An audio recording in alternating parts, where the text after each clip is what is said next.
ભાવનગર જિલ્લાના મહુવાના માલણ ડેમમાં યુવાનનો મૃતદેહ મોટા ખુટવડા નજીકના કાંઠા વિસ્તારમાંથી મળી આવ્યો હતો, જેને પગલે મહુવા રેસ્ક્યુ ટીમ અને ખુટવડા પોલીસ સ્થળ ઉપર પહોંચી ગઈ હતી।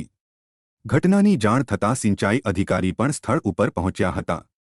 જો કે ત્યારબાદ યુવાનનો મૃતદેહ બહાર કાઢતા શખ્સ કુંભણ ગામના નિઝામભાઈ મોહમ્મદભાઈ સૈદનો હોવાનું ખુલવા પામ્યું હતું।